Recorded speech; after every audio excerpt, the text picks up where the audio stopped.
and the 95% request, we felt like that was something we could accommodate, and those numbers made sense for Anderson 3.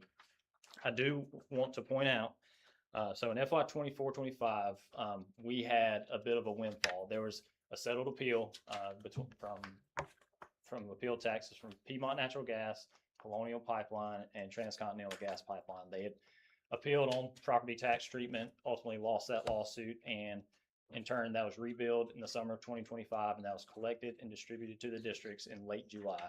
Anderson 3, from the time it came in, we recorded it FY 24-25. For us, that was a $408,000 windfall. So on the chart there, you'll see a 94.32% collection percentage. That does not include that windfall. So I removed that to establish a trend for ongoing revenues. However, I do have an asterisk down there for you just for that information. Had we included that, we had a 99.9% collection percentage. But I did, for what we're trying to establish here, I felt it was appropriate to remove that one-time influx of revenue coming in. So with that, we felt like we could support the 95%. The other piece that we took into consideration, which I'm sure you're all well aware of, is the boat bill and the new treatment of boats and property taxes, where they're currently assessed at a 10.5% ratio. They're going to move to a 6%. It's going to get phased in over 3 years, beginning in January. However, in our effort to be conservative with our budget, we made the decision to make that adjustment all at once and capture that reduction in revenue all in one time in one budget. For us, that was a $366 per meal reduction. And in total dollars, that's about $70,000 based on our current millage. So that was something we went ahead and factored in all at once. So you combine the 95% collection rate, net it out with that per meal reduction for the boat bills, we're budgeting at 94.1% effectively for our budget. On the second page I have there for you, I wanted to illustrate how I took those numbers and percentages I just shared with you to arrive at our ad valorem budget that was passed. So as you can see there at that top line, our operational assessment we received from the county auditor on June 1st, so that was what was known at the time for us in June, was $40,936,900. And of course, converting that to 100% value of a meal at $40,937, and then applying that 95% collection rate gets you to $38,890. Reduce that $366 that we're wanting to plan for, gets us to a adjusted operational mill value of $38,524. And then when you take that adjusted operational mill value, multiply our requested millage of 190.5, which is where we're at, not asking for an increase, that generates $7,338,000. And then from there, we rounded up to $7,340,000. That was what was approved. And of that, we distributed that $7,340,000 amongst three categories: auto, current, and delinquent. And delinquent, for two primary reasons, was among that distribution. One, because, as I mentioned earlier, that was one of the key factors when determining the appropriateness of a 95% collection ratio. On that first chart I handed out to you, at the bottom, that shows what our collection rates were without delinquent. So as you see, for that 3-year average of audited figures, we're at 93.8. The year we're just wrapping up, we're at 92.8. So if you take delinquents out, a 95% collection percentage is not reasonable in my professional opinion. So therefore, delinquent revenue needs to be included. The other piece is just simply by definition, delinquent revenue is ad valorem taxes. I confirmed this definition with both the county auditor and the county treasurer. To confirm that, it's as simple as that money is generated from operational assessments and operating millage. The only thing that distinguishes delinquent revenue from current revenue is the time it gets paid. So it's really as straightforward as that, and that's why we feel it needs to be included in the calculation. And then the last thing, just to kind of put a bow on it, is that last page for you that I have for you. At the July meeting here for the county board, you received the certified value of a mill, which was less than what we used when was budgeted. So I just wanted to illustrate for you, had we substituted that value of the mill versus what we budgeted with, following the same process that I just outlined for you, would actually generate a need for an additional 0.8 mils. Of course, we're not asking for that 0.8 mils, but just to illustrate that us adhering to the requested 95%, allowing us to plan for something that we know is going to happen, but it's not on the assessment reports today, yields that increase in millage, need for an additional millage. But I feel like 190.5, based on the steps we took, is where we would like to be, and we request you all to reconsider placing our millage. So just all that to say, I just wanted to show that we kind of took the input in the budget process of where we felt county board wanted us to be, showed that we wanted to adhere to that, and also do a little bit of planning for some upcoming changes that we know are going to happen. So just want to show our good faith effort of complying with your wishes. So with that, I'll entertain any questions that you may have. When you received the 408,000 from that settlement, where did you bring that back into your financial statements? So that got recorded as a delinquent property tax revenue, and it was recorded. So we accrued it back to June 30th, 2025. So that's that $408,000 for us had a 5.5% collection percentage swing. So we're at 94.3 without it, 99.9 with it. So it's on our FY 24-25 figures. You may receive it in your reports. I know a lot of times you guys measure it just from July to June and don't always factor in accruals. So it may show up on the 25-26 for any reports you may have, but for our books on our audited figures, it's in our FY 24-25. Okay. And So- so could I just Yeah. add to that, and y'all might, that lawsuit went back to 2017. There's some bills, and I also want to clarify, it impacted each different, Yeah. very differently. If I'm not mistaken, the Anderson Four might have gotten $9. We got $9. $9. So it varied across the board, but for Anderson 3, I certainly feel it's appropriate to remove that from the equation when trying to establish a basis And for what to expect. My point for that is that we had lived without that money Right. Okay. For a few years.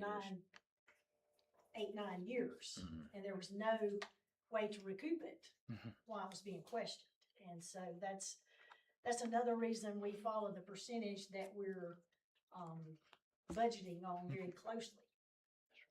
So in any other year for delinquent, you plan on collecting that in the subsequent year and posting it there after the process is run? Say a property gets redeemed. Mhm.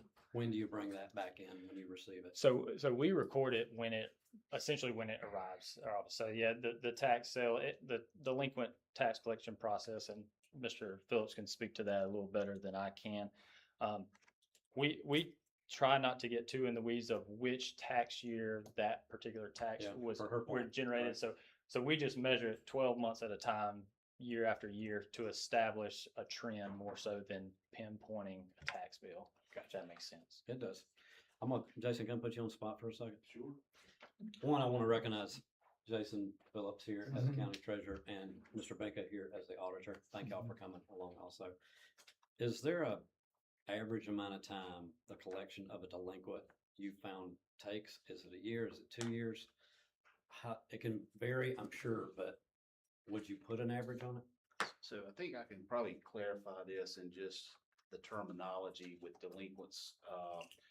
So pretty much everything that's collected between July to, I should say, March the 16th of each year through the following October is primarily what was levied upon in that year. So for instance, this year, everything that we levy taxes on in October of 2025, the state law dictates that after March 16th, real estate taxes go delinquent. So primarily everything you're collecting between March the 16th and the tax sale is, we have some straggling properties out there that haven't paid from prior years. Maybe there was bankruptcy or, an appeal that we're waiting on to be settled from a prior, like maybe 23, 24, very similar to what was with Piedmont Natural Gas, Colonial, and Transcontinental Pipelines. But once it gets, so everything we collect essentially from, say, March the 16th through October annually is for that prior tax year, 2025. Now, I don't want to speak on behalf of the schools. I know at the county, we are allowed to accrue back the first 60 days of the fiscal year. So, and I think most of the school districts take that same approach as well. So pretty much everything that's going to be collected from July through the end of August will be accrued back because it matches your expenditures that you are accruing back. Gotcha. Okay, thank you. Yeah, Sorry, and we look at it almost like a blend of 2 tax years, I guess is best you Sure. could say, based on that window. So the problem you really have, just to kind of sum it up, is you levy real estate taxes in October annually. So you're crossing over 2 budget years. Right. So you have to look at it from that aspect. Right. But, I would say, 99% of the revenue is coming in that full 1 year calendar year cycle, not budget year, from October to the next October.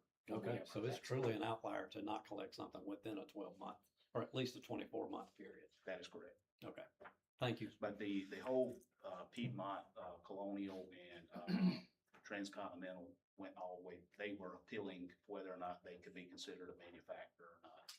Gotcha. And so DOR and the Administrative Law Court finally settled that at the end of 25, or in June of 25. And so. Okay, thank you. Thank you. Thank you. I have a question for, I think, probably for Mr. Bianca. What taxes over a long period of time do not get paid? What taxes do not get paid? Yes, in other words, I don't pay my taxes. Shame on you. Okay, that's okay, because then my friend Mark here, he Right. pays the taxes, and if I don't go back and pay them, he gets the property. The taxes are gonna get paid. Who doesn't pay their taxes? And that's a Jason question. So when we're talking, I will clarify this, and thank you for having us. I feel like we're a team when it comes to this. I bill, he collects. So I can bill all day long to everybody and everything, but if nobody pays, we got a big problem, right? So we're really talking about some people who either absolutely won't, and that's a very small margin of people. Some people that are in between a bankruptcy or a death in the family or something, and it's probated, that tax bill may not get paid and end up as a delinquent real estate tax. But does that not get paid, or is it just delayed? The best way to look at it, the biggest thing that we do not collect on is two classes of property. Mobile homes that we have to bill for, and it may just be in an abandoned mobile home on a piece of real estate that, so we have a very hard time collecting on that. And the second thing is business personal property that we have to levy taxes. Now, annually, John's office receives a file this time of year to bill for business personal property. This is all the assets that are within a business.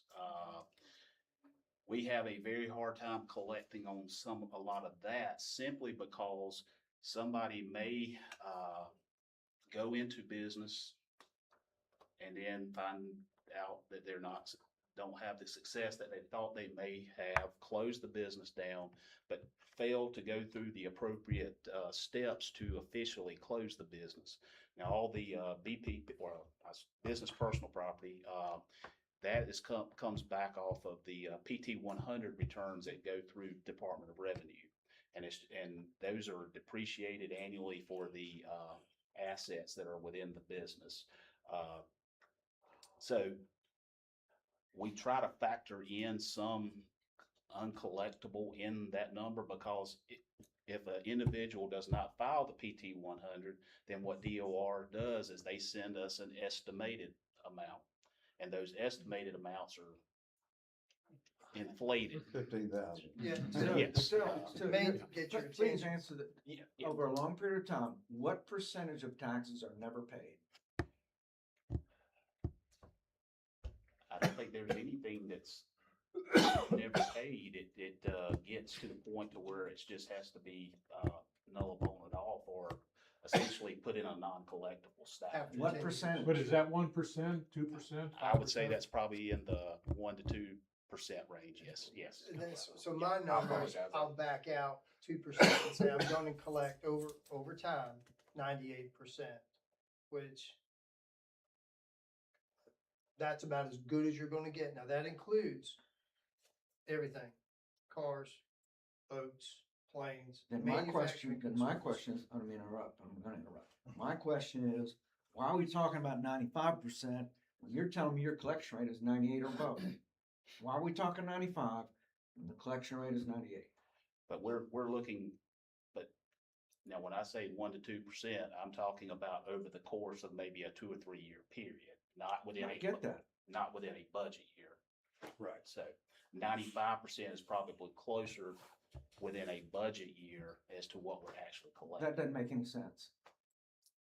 It's You just, can say it's 95 in this year, but it's gonna average out to 98. You already said that, so it's gonna be higher than that in another year. That's economics.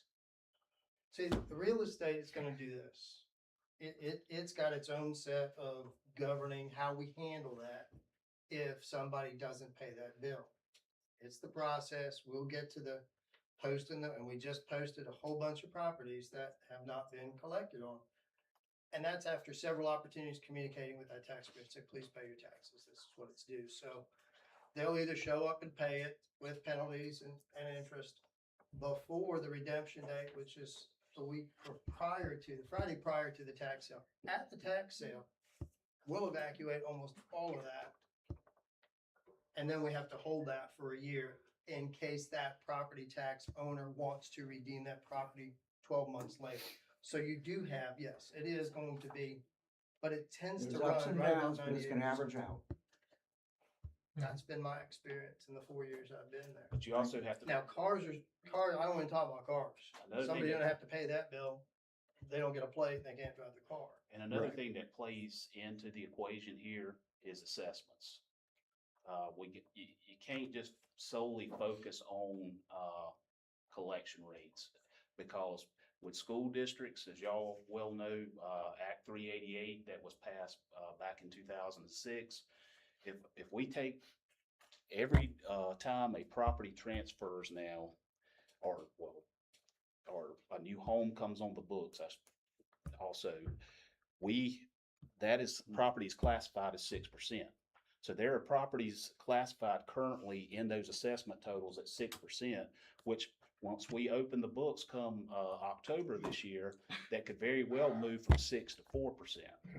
Now, you say, well, what's the impact? That's a 2% impact. We're just changing the assessment ratio from 6 to 4. Well, that means a whole lot more to the school districts and to, the alternative school or Renaissance Academy now, because they lose that operational millage. So, that also weighs into this as well. You've got, because also property could go real estate. John could buy a piece of, 100 acres of land somewhere. That's going to be initially classified at 6%. But what if it qualifies for ag use? Well, then we've got a tax bill that automatically goes from here down to here. So So I guess I don't know if I answered your question or not. We're talking about operational millage. So delinquent real estate property is almost not even relevant to a certain degree, because a lot of those are 4% residential mobile homes, or whatever, that we're not even collecting anything that we can use for operations. So Right. should we not include it in the budget?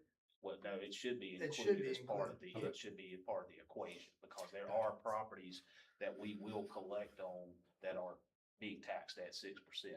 But, just like with the mobile home situation, we sell every single mobile home that has delinquent taxes, but we have to have a bidder too. And most of the time at our tax sale, nobody bids on it. So, One follow-up question, if I may, to yours. Can I follow up to your question? The 98%, roughly 0.2 that you say that you collect year over year, does that include fees that the county might assess as late and all of the other? No. Or is there a fee Fees are amount? fees and taxes are taxes. So how much variance would there be in what you collect as fees? Do you share the fees with the county, with the school districts also? No, Okay, so that's strictly county. That's, They're just, the school districts are strictly getting what they were owed based on the yes, property value. that's correct. Okay, thank you. I think it- Question, Yes. so what good does it do the school district in 2026-27 if hence in 2028-29 you collect that money? Do you then send the school district a check for the 2 years that they then get the money? Every 15 days, we allocate taxes.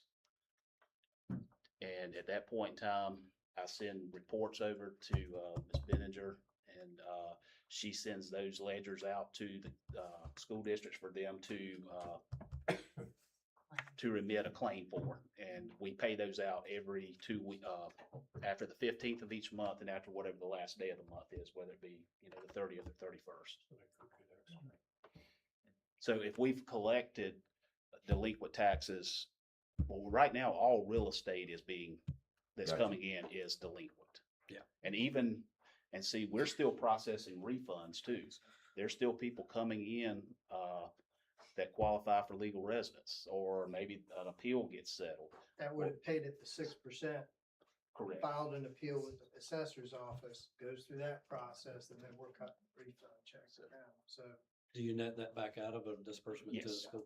Cause like this. Ours today, we had a $500 reduction to Yeah. our delinquency. Like, I think every school district this time, except for maybe one school district, I think had a negative number this time because we had refunded more than Yeah.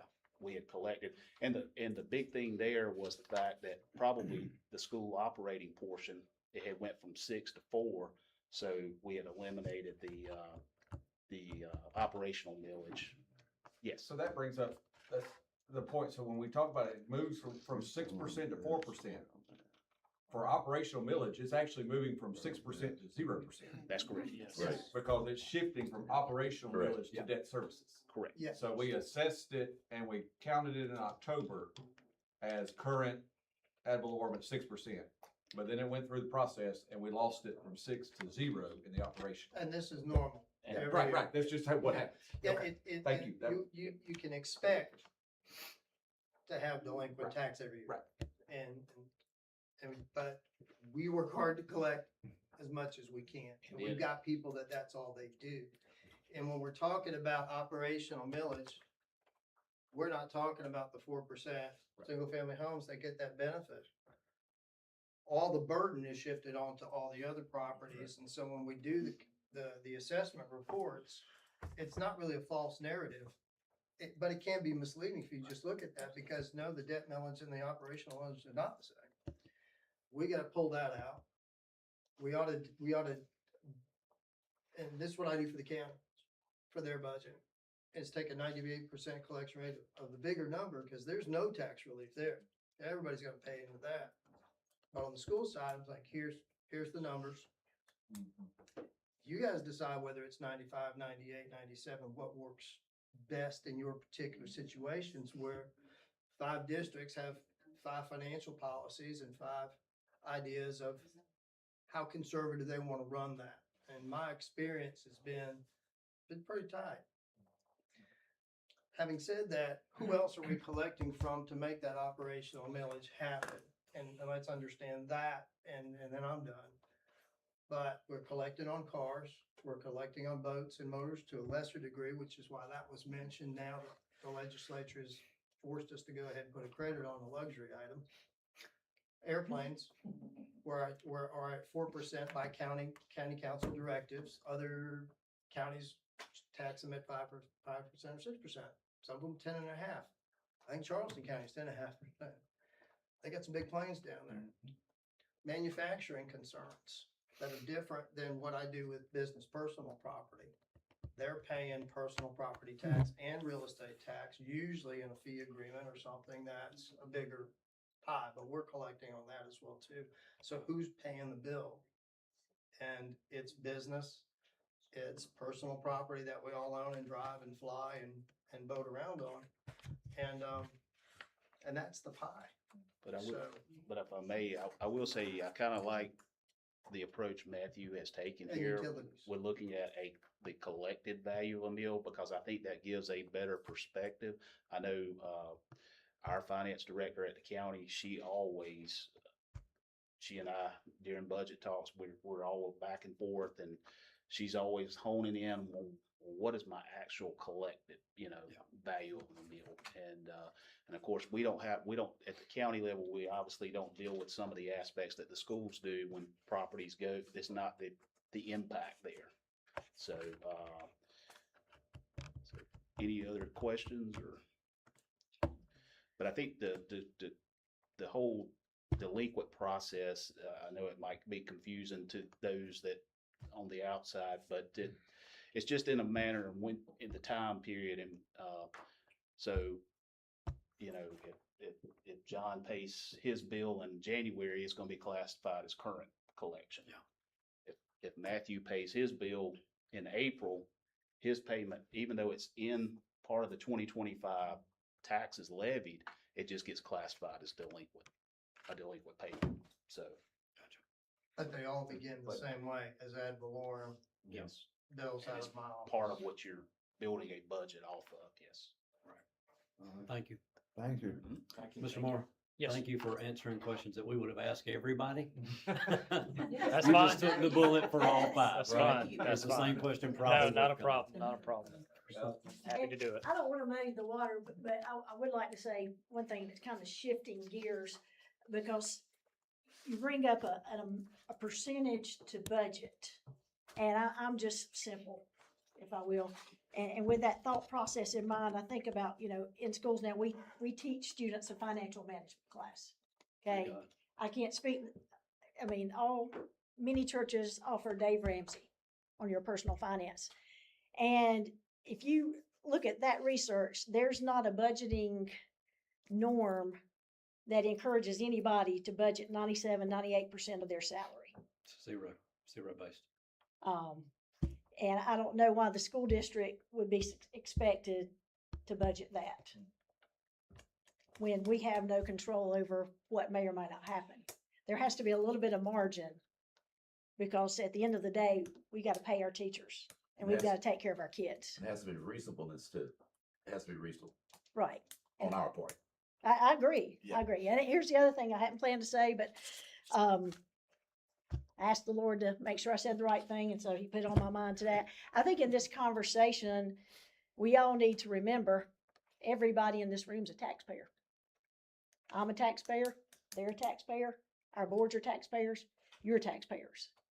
So we're all trying to do the best we can with the money that's being put for our children. And in our budget, I think we're doing that. So I'll end on that. Thank you. Thank you. Thank you. Thank you. District 4 millage rate.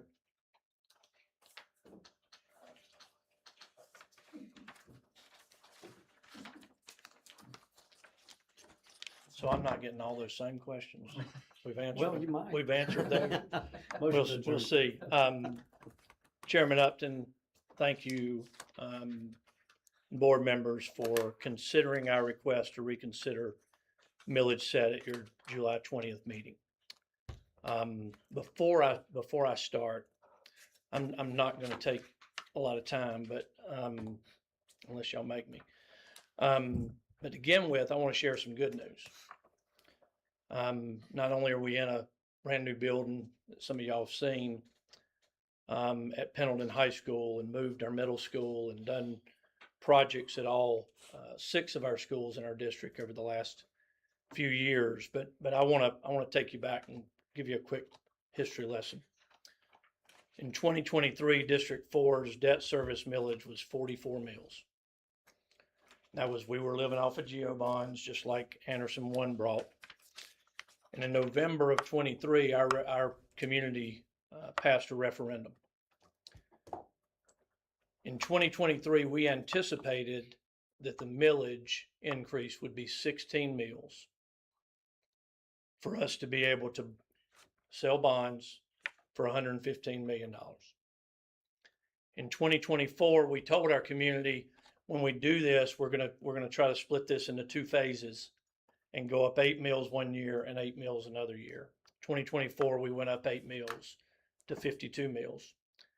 2025, we went up 0 mills. And I'm not gonna, because I don't think Mr. Benka has finalized this yet, but in 2026, we expect to be lower in millage than we were in 2023 when we passed our bond referendum. And I think that's a good thing for our community, because everybody's paying that. I'm paying that as a homeowner in our school district. So that's where I'll start, because there are really good things happening all over this county in our schools. And our families are receiving good service, and our students are receiving outstanding educations. And I don't care which district we're in. I'm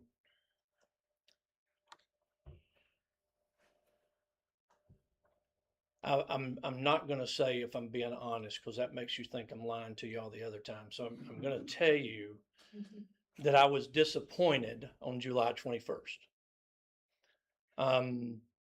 That we weren't part of the conversation that set us up for where we are tonight. I'll say this. We fully understand the authority of the county board surrounding this issue, but we would have liked to have been part of the conversation. I don't know that District 4 knew formally or informally that we were looking at a 95% collection percentage of assessed property going into our budget formation. And I think this is an important conversation for taxpayers every year. But we also know that in 2027, we're going to have reassessment, and that's going to level the millage again. In fact, I'll give you a quick backtrack. In 2022, our board and this board approved a millage increase that would have taken District 4's millage to 185 mills. That was in 2022. And when the millage was set, did you set that millage? Was that before you? No. That was, he did it. He moved that back based on our budget. He rolled that back to 164.25 mills. That happened in 2022 for fiscal year 23. And I want to share that, because this happens, and this will happen to us again next fall for fiscal year 28. And this will become, am I using the right word, leveling? I don't know if that's the right word. Revenue neutral is where we need to land. And if your assessment base is growing, theoretically, you need less millage to go ahead and accomplish the same goal. So we have to do that every 5 years. So we believe a reconsideration of our FY27 millage is a reasonable request. Susan, what you sent to Christie today kind of captures that pretty well. I don't know if the board received that or not, but it captured exactly what we've been thinking, what I sent to Chairman Upton when I made this request. Our budget ad valorem approved in June was $16,433,928. Using a 95% as the target, that would require 158.32 mills. This is a reduction in operational millage by 5.93 mills off the top. That, to me, I'm not concerned with I really don't care what the millage rate is. What I care is that we have enough local revenue to do what we said we're gonna do in our budget. On July 20th, our ad valorem projection came in at 983,828. Using 95% as a target, that would require 154 mills, which is what was approved on the 20th. We received communication on July 21st that the board set millage rates to fund approval amounts using projected collection rates of 95% or the district recommended millage rate, whichever is higher. Our contention is, as you heard earlier, that to fully fund ad valorem, and you've got to include delinquent taxes. Anderson 4, we believe, should have 158.32 mills, which would equal 16,433,928, which is what our approved June projection was. So we are requesting the board reconsider, and add all ad valorem millage to be set at 158.32 mills. Do you need to say anything? Do you I can wanna just talk? hand this out. This is comparable to what, District 3 had given you, just to see what our, historical collections have been. Thank you. Thank you. And I'm not stepping over that.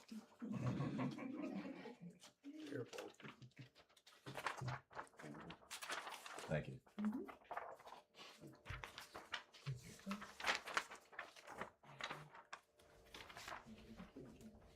And so you'll see on this sheet, looking at the historical collections with delinquent, we've only hit 95% twice in this average. So our average is 94.66% collection rate. If you take out delinquent, you see there at the bottom, our average goes down to 91.72%. So asking us to budget at 95% is a little stressful because we don't see a history of collecting at 95%. Any questions for us? My one question is on these delinquents. You're constantly getting delinquent payments. Prior year, 2 prior years, 3 prior years, or whatever. Are you not? I mean, yeah, Could be. good. Yeah. I mean, like I said, they're gonna collect it sooner or later or sell the property or something like that. So I don't understand the disparity between, collection with delinquents and without delinquents. It's just. All of us timing together. of the- All of us together, that, to me, I am not as smart as these people over here. But in my mind, there's three things. Homes, I've got it here somewhere. I'm gonna tell them to me. Homes, cars, boats, all those things. All of those plus delinquent taxes make up our ad valorem. And Mr. Upton, because we don't collect it this year and we collect it another year, that's part of what we're budgeting for anyway. Most of it we're getting by the end of June, the vast majority of those delinquent taxes. But some of them we're not getting for a year or 2 years down the I line. understand that, but Right. they eventually come in. That- As part of another year's As revenue. part of another year's revenue. Yes, sir. Okay. That's correct. But those same taxes that you might not get for 2 years down the road, you're getting some from 2 years before. Yes. It's that gonna was my average point. out. It's on both sides. That was my point. It's a revolving. It is. It's a timing revolving time issue. span. All the way across all of it. Okay. Absolutely. Okay. And we're a 60-day accrual as well. So we're going through August right now. We'll get our audit done in October, I think. And that'll be set. Yeah, it is a constant thing, but we expect, and if we don't need to, if the county board or our board tells us don't include delinquent taxes in there, we're gonna include what we're supposed to get then. Because we're taking that out. We're not collecting that. We're putting that in as delinquent. It's not more. than what's already assessed. I understand it's a timing difference. It's a timing. It's Yes, when sir. it comes in. Every, Like you said. everything, It's a 2 year, 2 or 3 year cycle, boom, boom, boom, but you're always collecting from past, boom, boom, boom, which mitigates that average quite a bit. yes, sir. But then Yes. again, every year you have delinquent taxes. Right. So it could average out. Go Definitely ahead. could. And to that, Yeah, Yes, sir. he had a point first. Of these averages, did you have a outlier in any of those in either direction, whether up or down? No. You I got the didn't have- $9 from the The other. $9. That's shot. Are the Found that, others, just got right out. but these are true numbers. There wasn't That's any right. kind of outlier. Not No like that. windfall, Not like that. nothing Not like that. unexpected. This is straight up collection. Not like that. And Arthrex, when it came on 5 years ago, was fee and lieu. Gotcha. Okay. if I may, Go Mr. ahead. Chairman, And grow. I don't wanna, I hope I say this correctly and not confuse us even more. But I think that point that you're trying to make is one of the contentions that we have because we did not include delinquent taxes in our ad valorem value that we use to set the millage rate. Correct.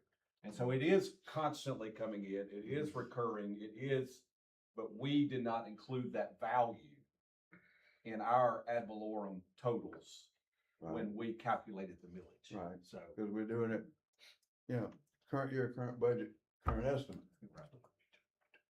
And what we're dealing with is estimates and budgets and projections, Correct. not actual cash revenue. The cash revenue is what rolls and the delinquents come in late and keeps those cycles moving on to meet those budgets. Mr. Chair. Yeah. I have a question. The whole panel, I hope I'm answering it correctly. From an academic standpoint, what does this do to you? If that makes sense. If we don't meet our budget, Yeah. we're gonna be dipping into fund balance. Cause our budget's set, our people are hired, they've got contracts, or we look at other ways to cut during the school year. Those are really the options, whether that's cutting people or cutting program services, things of that nature. But the fund balance is that's the first thing we would try to do. Is we'd put ourselves in a difficult hole next year when it came to fund balance. But every year you have a fund balance. Yes, sir. Yes, sir. We're running our fund It shows balance right pretty high now, Sometimes. and in June, our fund balance was a little less than 25%. After Yeah. August, it was down to under 20%.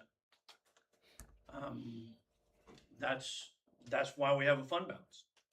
Our board asked us to carry an 8% all the time in our policy, and so that's what we try to do. So we try to keep 3 months operating so that we can get through October. Because otherwise we'd be deficit spending and asking y'all for TANs every month to pay for everything from July through October. Last November, our fund balance got down to 8.9%. And it's gonna get down lower this time.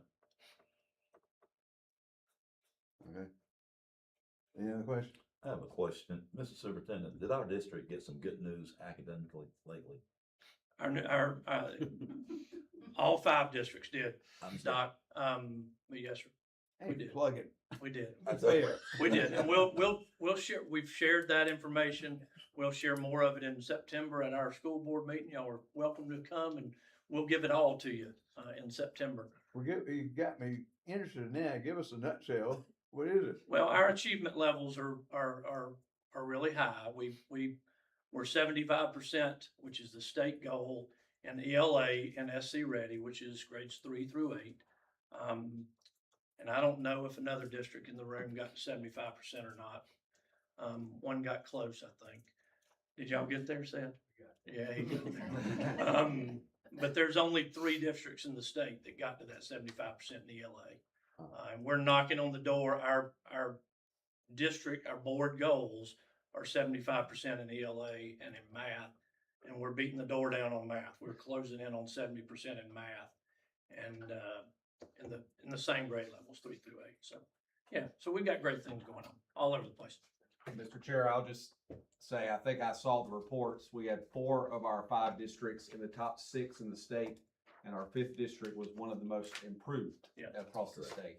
And so that is very commendable for all of us. I'd like to ask the board to give everybody a hand.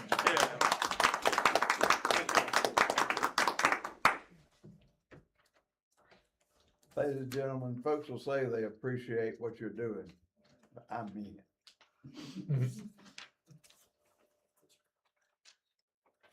Next on the agenda is, where are we? I lost my place. District 5. District, I'm sorry, Yeah. District 5. All right. Well, good evening, Chairman Upton and board members. Thank you so much. I mean that. Thank you so much for giving of your time tonight, because I know how valuable your time is, but just the opportunity to talk to you and share where we are, what we're asking for, and why. But I want to start with back in June of 2023. I had just been hired as the superintendent of Anderson 5, and I came with Amy Hurd to present our budget. And at that time, now I remember I didn't work on the budget, but I was here to answer any questions and help. And Dr. Parfit said, I need to talk to you. And I said, yes, sir. Now, that was the very first meeting, okay? Dr. Parfit looked at me and he said, now, Miss Kelly, why are y'all asking for 8% mill increase when you have a large fund balance? And I don't know if Dr. Parfit remembers what I said. Nope. Thanks, Dr. Parfit. I said, I'm sure it was effective. I said, I don't know. That's exactly what I said. But I talked to him that night and I said, Dr. Parfit, I can assure you, from here on, we're going to be looking at that budget, being very conservative and doing right by the taxpayers. And I feel like that's what Anderson 5 has done. In my 3 years, we have not asked for any millage increase. We've not come for 8% money. We have looked at the budget that you granted us, and we are very appreciative of that. Now, I know because I watched your meeting last month, and I know that some of the numbers seem high in Anderson 5, right? We have large accounts with large amount of money, but I want to show you something. When I started in July of 2023, we had a long-range facility needs assessment done. And what they did, this is an outside organization, not us. They went around to every single campus in the district to identify capital project needs. When this was tallied up, they came to us and said, you have $246 million worth of needs. Well, we didn't have $246 million. We still don't have $246 million. But at that time, I said, we're going to work on this, being very frugal with what we have and being very conservative with our budgeting. And we're going to look at that so that at the end of the year, when we have money left over, I can put that into a capital project account that will then help offset this.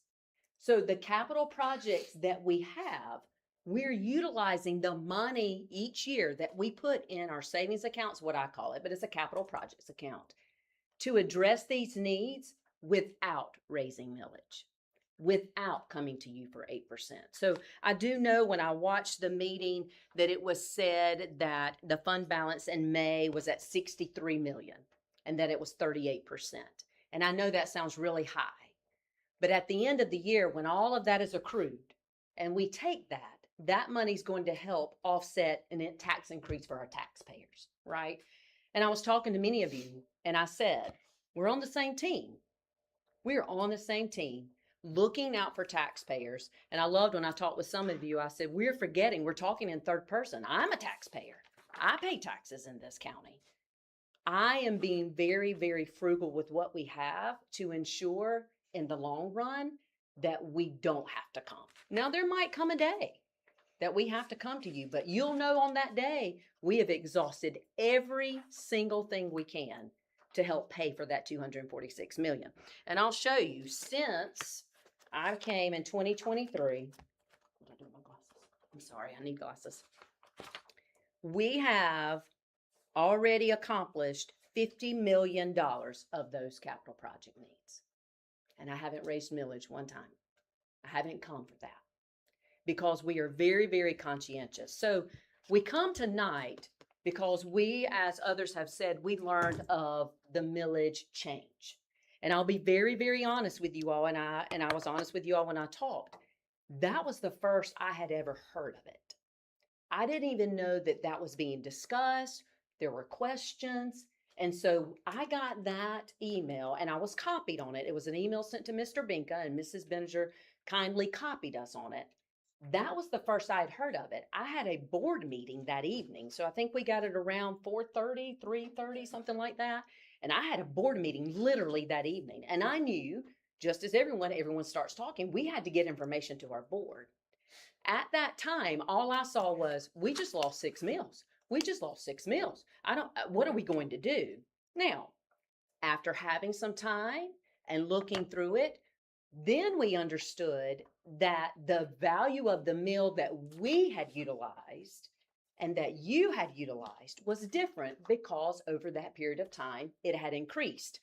But because, as Dee said, I knew nothing, I didn't understand that that was part of the communication.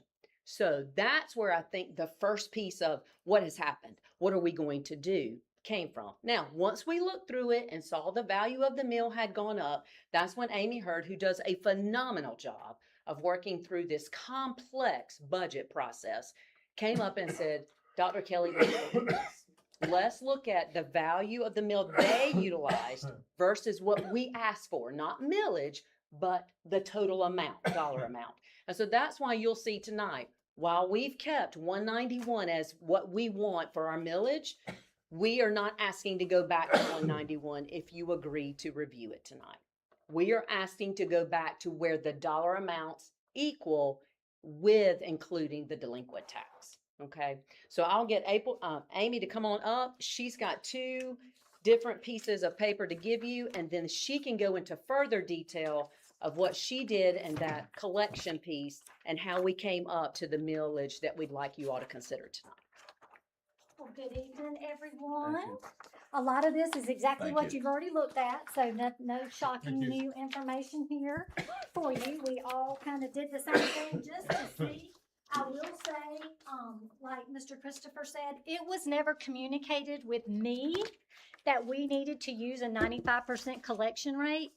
And knowing Dr. Kelly's vision of any additional savings that we could use to go toward our $246 million capital projects, I did not use 95% in the budget that was presented to you guys.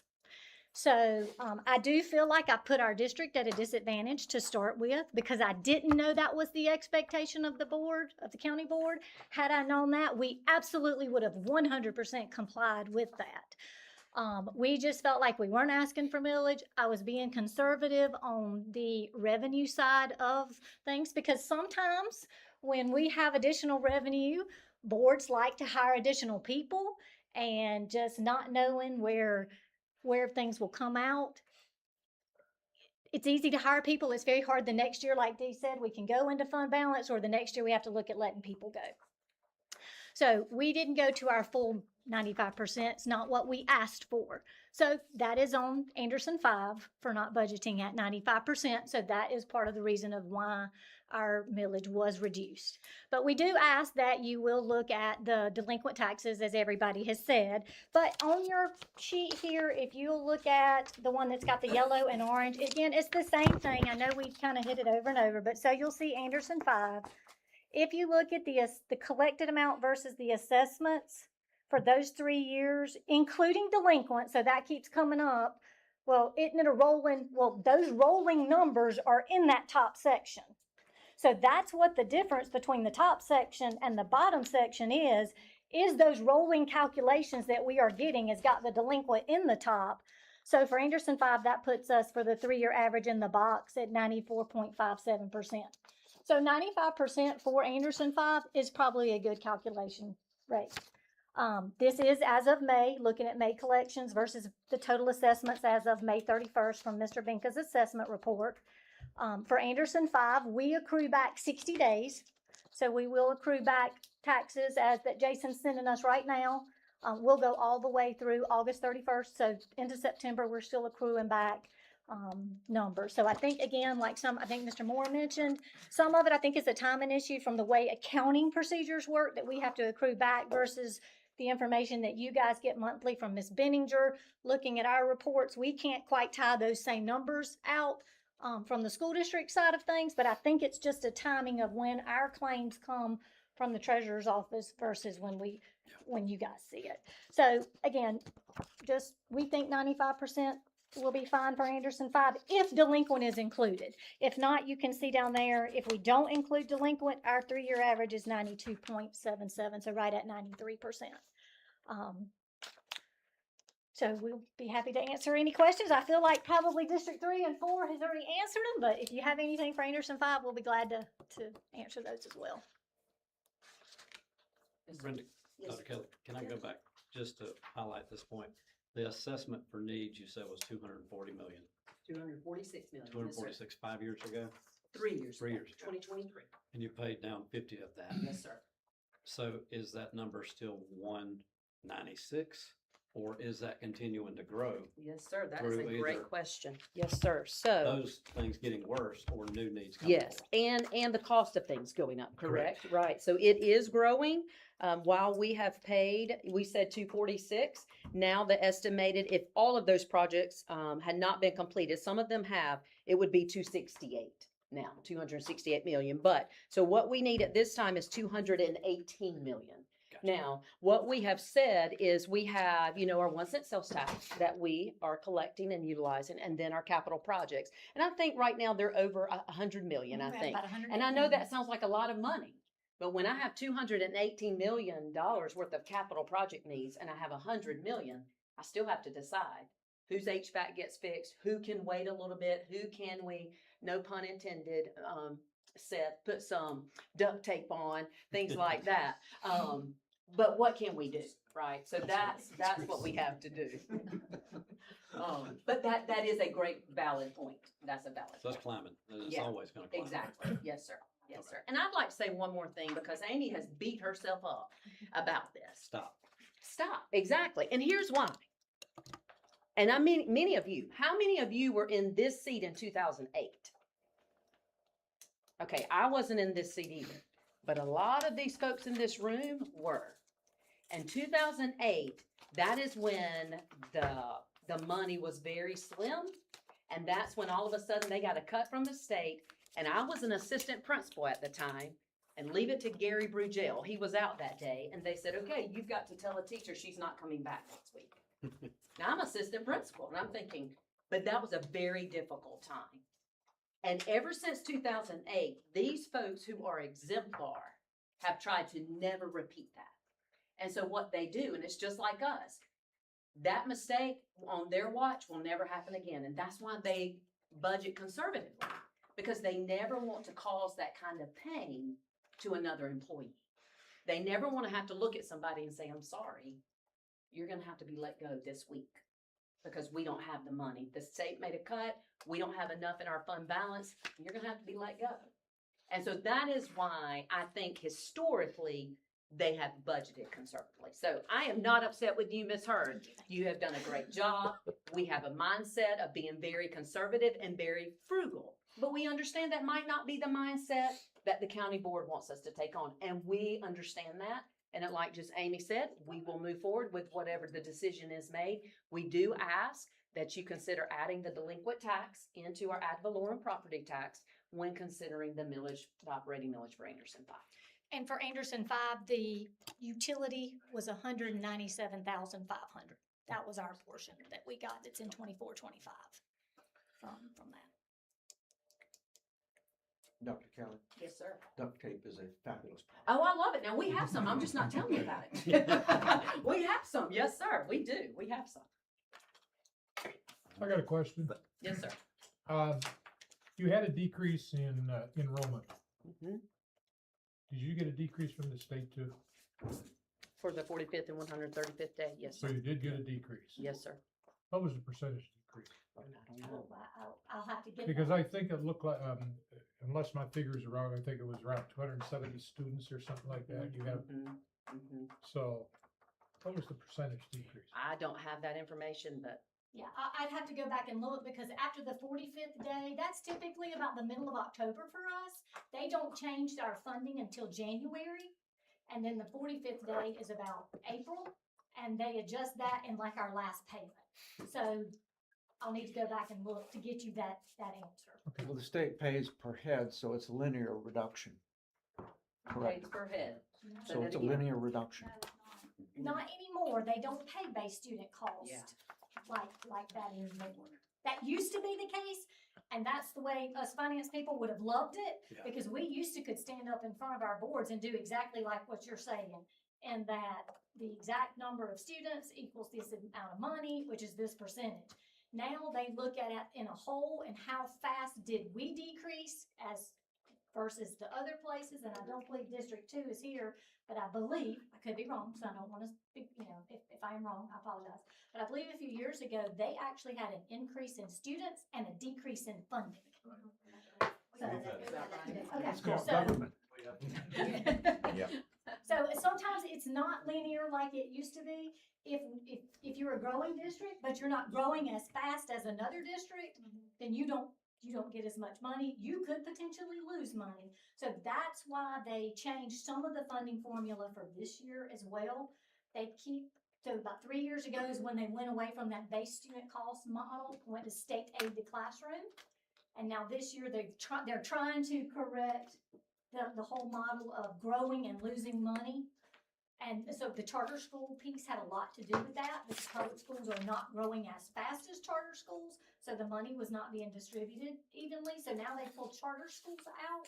So we're trying, the state is trying to adjust that, but it's not quite as easy as it used to be, that's just truly per student amount.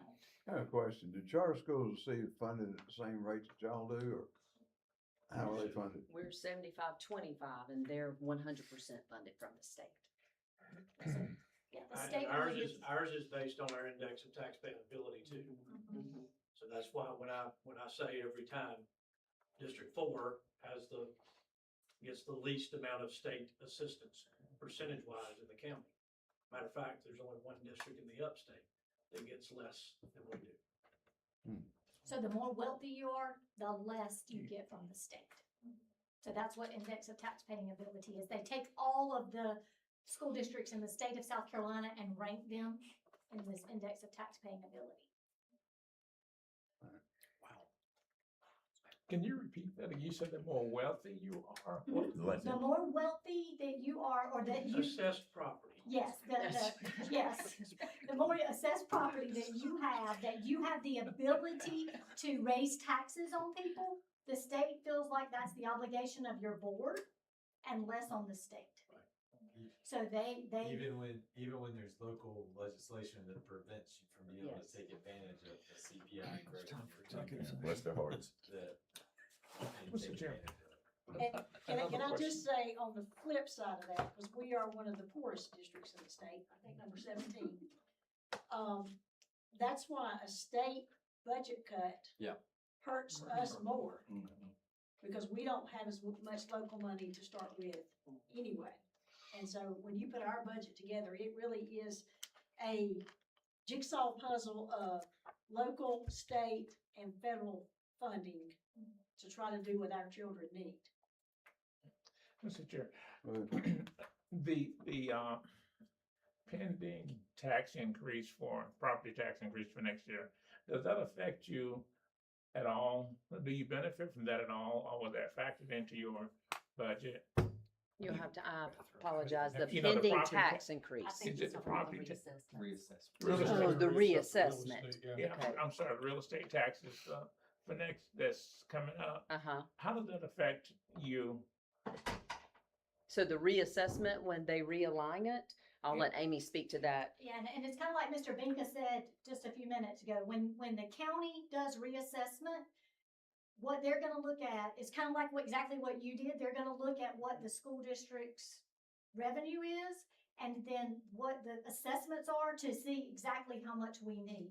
So we won't know that. We'll do our budget and tell Mr. Binka and Mr. Phillips exactly how much what we've calculated, like it's a normal budget year. then they'll look at the growth via reassessment on all of the properties that can go up the 15%. Yeah. And see how much they need to reduce our millage to get us to the same amount. So it should be revenue neutral. The purpose is for it to be revenue neutral in a reassessment year. Now, I would think you'd say typically you don't end up exactly because of fluctuations, 4%, 6%, people coming in and out, different things like that. But it's not supposed to be, it's not supposed to hurt you, but you're not supposed to gain money on it either. Right. Jason, you wanted to answer? I might get and add a little to that too. Exactly what Amy said here.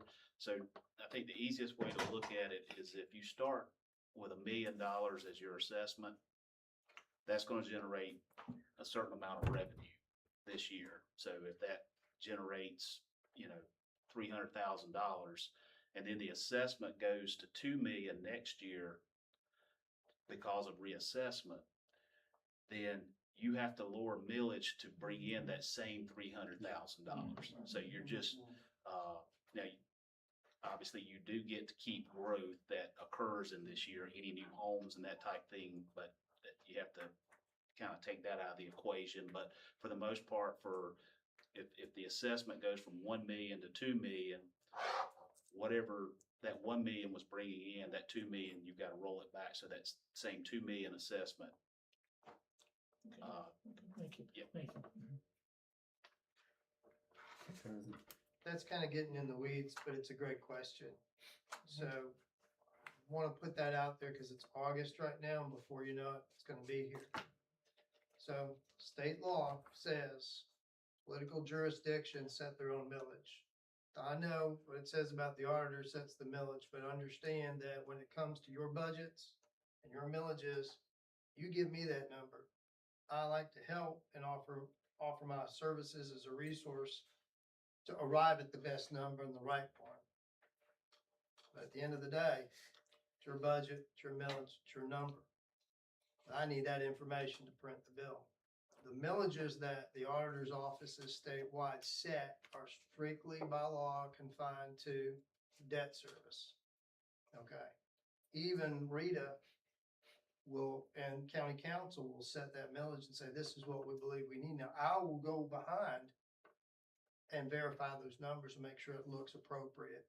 And if it doesn't, you can ask District 1, I'll speak up. He's not here, right? But that's okay.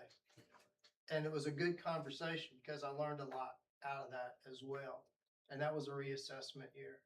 So in January, the Department of Revenue is going to offer Anderson County the opportunity to have a workshop for all the jurisdictions. And you can plug into that.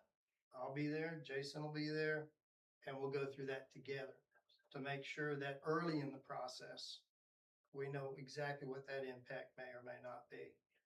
Now, here's the good news. We live in a part of the state that is really growing in our assessment base across the board. Every one of those items, cars, planes, trains, homes, is increasing.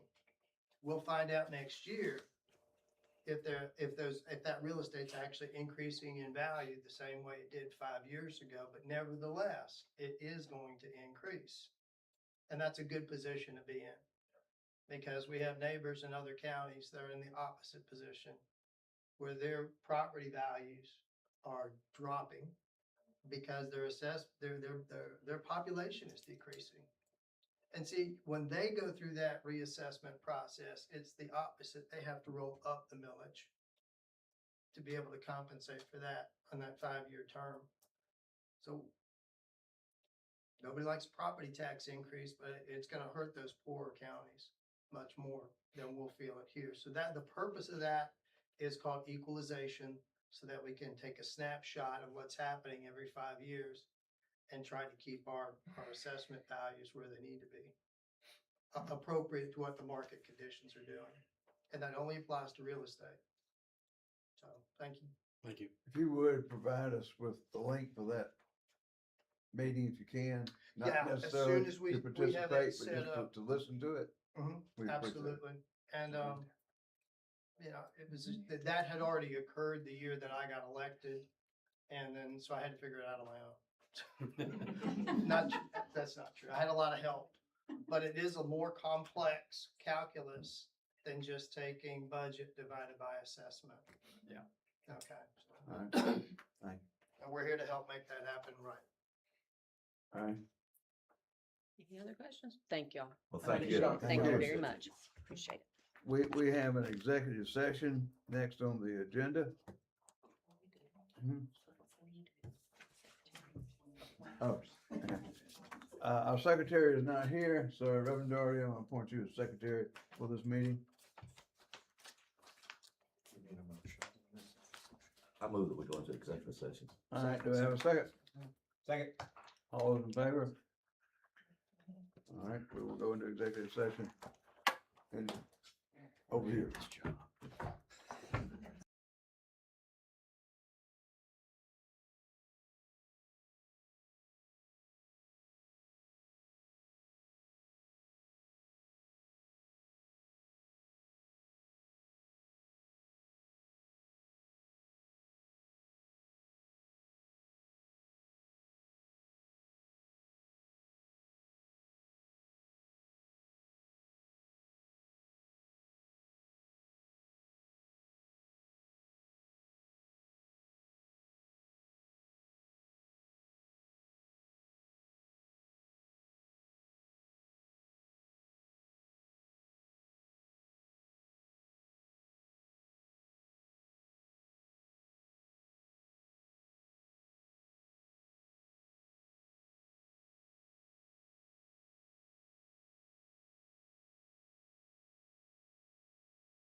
We are back in session. We had an executive session, no decisions were made, no votes were taken, and no actions taken. All right, what we got here?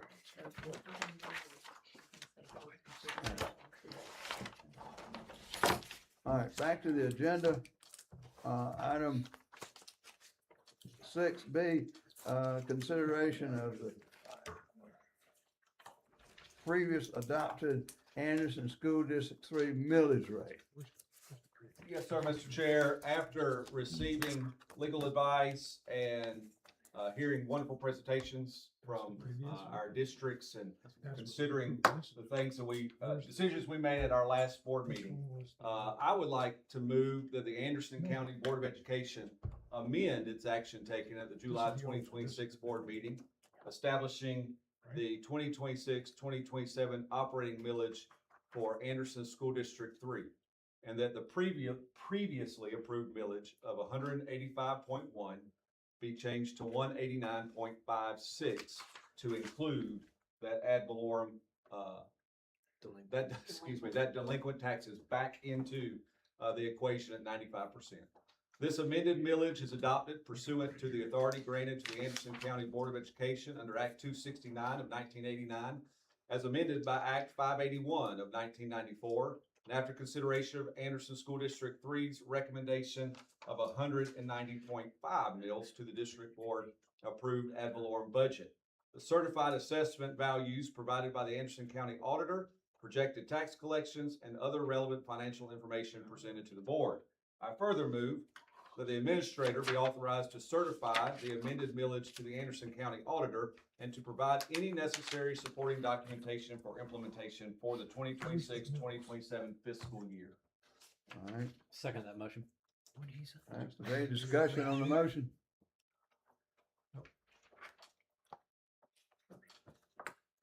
All right, hearing none, I'll call for the vote. All those in favor, raise your right hand. The motion is carried unanimously. Nikki, how you vote? Aye? Okay. Yes. All right. Consideration of the previously adopted Anderson School District 4 millage rate.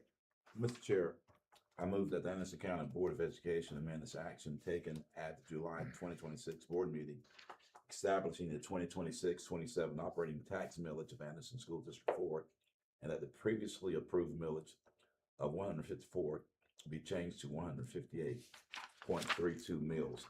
This amended millage is adopted pursuant to the authority granted to the Anderson County Board of Education under Act 269 of 1989, as amended by Act 581 of 1994, and after consideration of Anderson School District 4's recommended 158.32 mils. The district's board approved ad valorem budget, the certified assessment values provided by the Anderson County audited projected tax collections and other relevant financial information presented to the board. I further move that the administrator be authorized to certify the amended millage to the Anderson County audited and to provide any necessary supporting documentation for implementation for the 2026-2027 fiscal year. All right, I second. all right, we have a motion and a second to amend the millage to 158.32. Yes, Is sir. that correct? Okay. Is there any discussion? Hearing none. All those in favor, raise your right hand. All those opposed, raise your hand. Mr. Davis votes aye also. All right. Consideration of previously adopted School District 5 millage rate. I move that the Anderson County Board of Education amend the action taken at the July 2026 board meeting, establish the 26-27 operating tax millage for Anderson School District 5, and that the previously approved millage of 185.3 be changed to 188.38 mils. This amendment mills is adopted pursuant to the authority granted to the Anderson County Board of Education under Act 269 of 1989, as amended by Act 581 of 1994, and after consideration of Anderson School District 5's recommendation of 188.38 mils.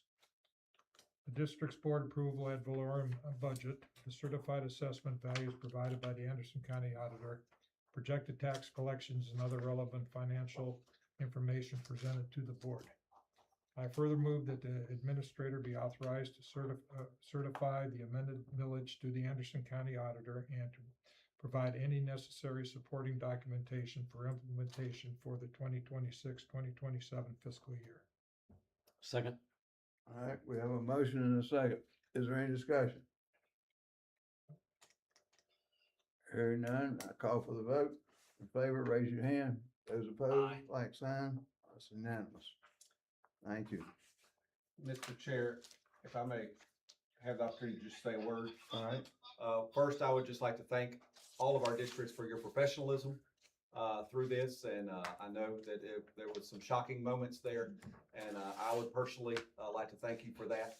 I would also like to extend an invitation from our board in this coming year for better communication from us to you, and for quarterly communication, for whatever this is going to look like. But in the next little while, we would like as a board to consider how we can improve these communication lines so we don't find ourselves back here. And certainly understanding that we have a reassessment year coming, even more communication on those lines will be needed. But I want to thank you for your professionalism and your hard work.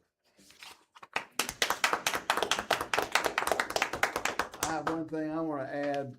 Assuming Mr. Blanding is gone, I'll get this information to him. I would like to charge each board member to attend 3 separate district board meetings during the year at your discretion. Whatever you think you feel you may want to do or where you want to go. But I'd like to have all of you do 3. I can't make you do it. But when you do make a board visit, please let me know. Thank you. Thank you. I'll be seeing you, Mr. Christopher. Put you on the agenda. Make sure he has the dates right. All right. Okay, we have some other business to attend to as far as the board goes. You folks are welcome to stay, or you can leave at your discretion at this point. Thank you. I appreciate it. I will see you tomorrow night, but please tell me your meetings are shorter than this. Oh, no, sorry. Ours are about 4. It might be. Be careful driving. Let's do everything to come to Anderson Bobby. Thank you so much. Thank you, sir. Take it easy. Thank you, sir. Yes, sir. I'll ride my bike one day. You ride at the penalty sometime. I will, I guarantee it's a nice ride out there. Brenda, thank you so much. Thank you, Dr. Appreciate it. Nice words too. It was fun. Thank y'all so much for everything. We try to make it. You made it good. Good. I mean, it's wrong. Yeah. It's great. Good job. No, I'm going back, that's right. Go back by seat. Thank you. I appreciate it. That means a lot.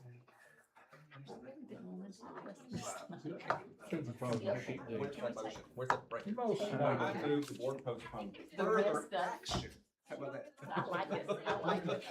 Let's postpone the rest of this meeting. You will. I said, let's postpone the rest of this meeting. Absolutely, sir. Absolutely. I don't blame you.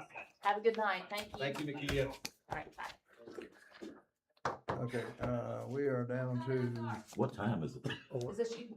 7 o'clock. Oh, Sorry, 8 I o'clock. just did not we do got that plenty, well. yes. 8 o'clock. I was like a Pentecostal Holiness church meeting.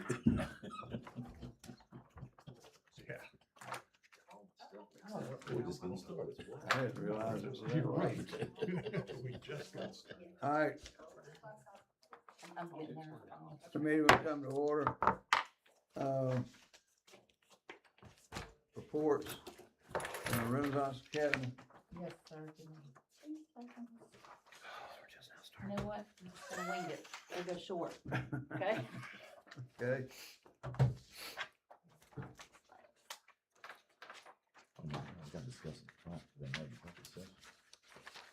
All right, so the first report in your packet is the Renaissance Academy report.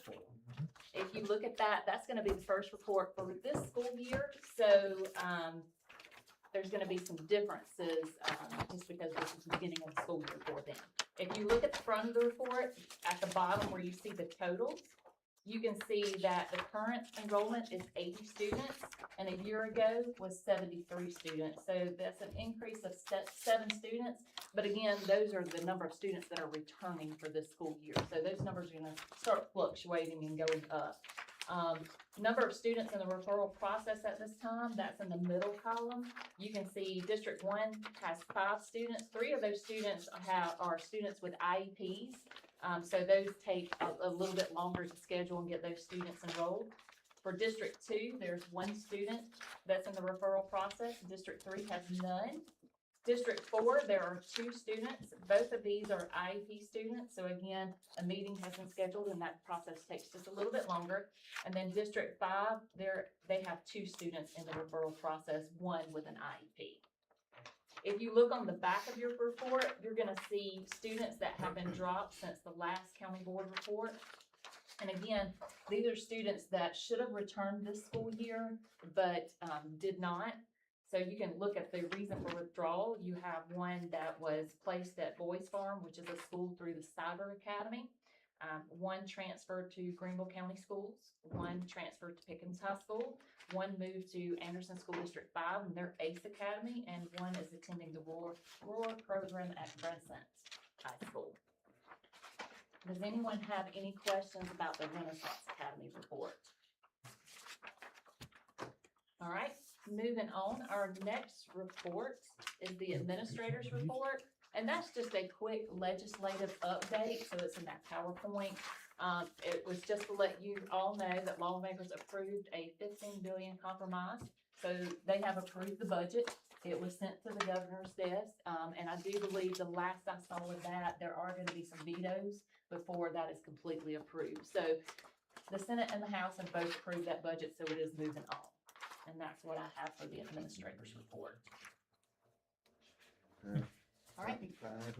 Moving on to our financial reports. So one of the things that I wanted to discuss with the board tonight, our first financial report is a year-to-date actual revenue versus budget. And we've looked at this, and this was a report that was kind of grandfathered in. But I would like to say with this report, it doesn't necessarily match the school district's numbers, because you have to remember this report is a year-to-date report, and it doesn't accrue numbers back. So when you look at the revenue that's reported on here, the revenue is not actually for this fiscal year. Some of this revenue is going back to fiscal year 25-20, the one that just ended. So with the board's permission, I would like to revamp this report to show you actual numbers of what revenue goes with their budget versus this report.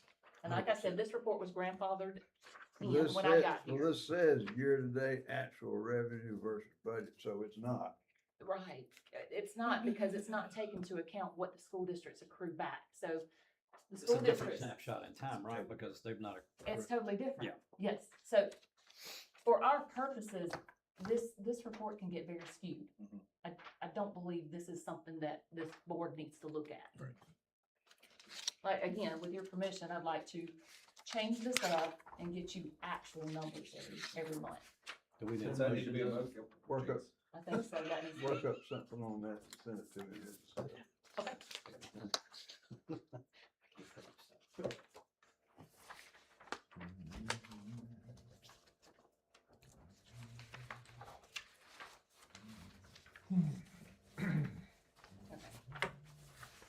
Our next report you will see is the assessment report that we have.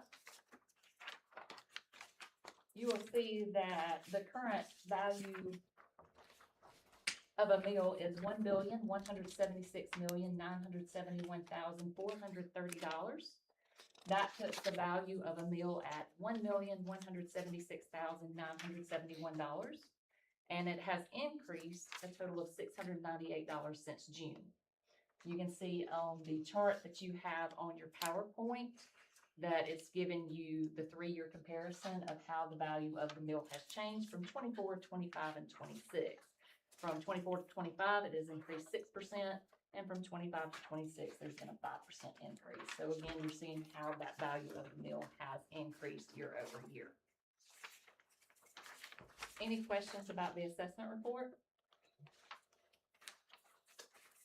All right.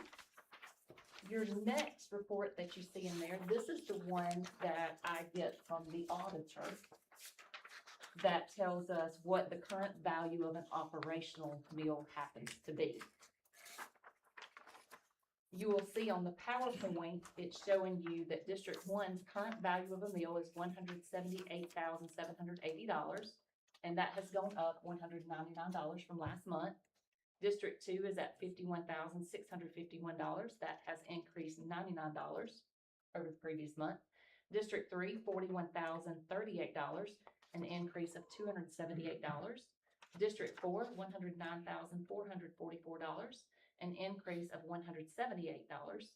District 5, $283,428 for an increase of $26 over last month. I also, in your package, used that amount, and I thought this might be some helpful information, to give you the operational millage rates for each district and how they've changed from January of 24 all the way through July of 26. I think this report shows you, if you look at the months, especially when you get to March, April, May, June, July, those numbers stay very close to the same every year.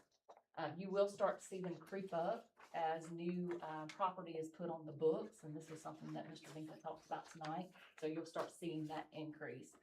But that's another report that I would like to start including in our packet that just gives you a general idea of how the meal value is increasing. And that's going to help you as you make decisions next year on what that millage rate should be. Any questions about that? I like that report, no question. Thank you. Yep. All right, our next report is the sales and use tax collection that we have.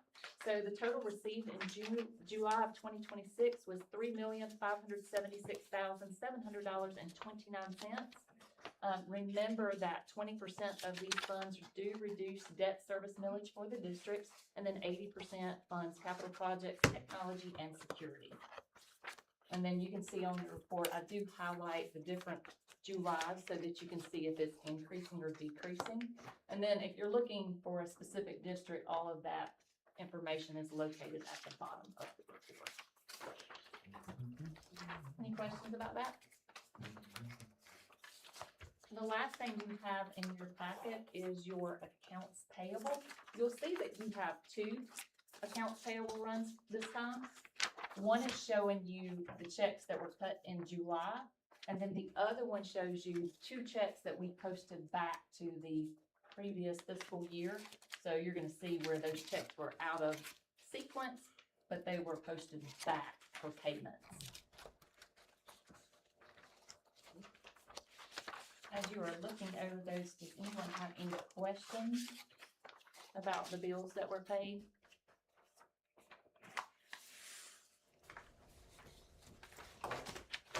Make a motion to pay the bills. Second. All those in favor, raise your right hand. Okay.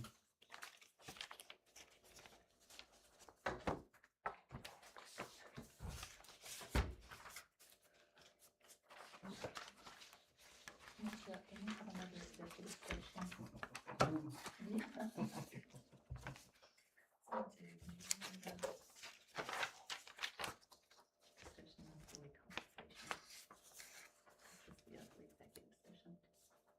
Oh, that's right, we had one already. We should have done that. Okay. Mr. Chair, based on our agenda, I make a motion that we move into executive session. Second, based on the agenda, of course. All those in favor of the motion, raise your right hand. Opposed? Well, we will move into another brief executive session.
maybe we'll come back to order.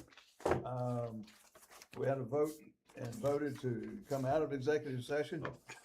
No decisions were made, no votes were taken, and no actions were approved. Okay, we are at consideration of regarding employee compensation. Mr. Chairman, I would like to make a motion in that regard. All right, I move that the board approve an amendment to the administrator's contract for the current fiscal year to set the administrator's annual salary at $145,000 effective July 1st, 2026, and apply to retroactively to that date, and authorize the board chair to execute the necessary contract amendment. this is a combined salary with the county board and the Renaissance County Correct. administrator combined, right? Correct. All right. Any discussion? Any questions? We have a motion. Have a second? Second. Have a second down there. All those in favor, raise your right hand. Okay, I opposed it, sir. opposed? All right, one opposed. The key are gone? He is. Okay. All right, the motion passes. All right, announcements. Assignment of a committee by the board chair to address the annual budget workshop. I have not had a chance to do much on this, but we have some volunteers. So I'm gonna appoint Mr. Doherty, Mr. Williamson, Mr. Parker, and Mr. Baylock on that committee. What a committee. It's an excellent committee. Fine committee. And we will include boxing gloves. All right. Does anybody else have anything for the good of the council? And we are adjourned. All right.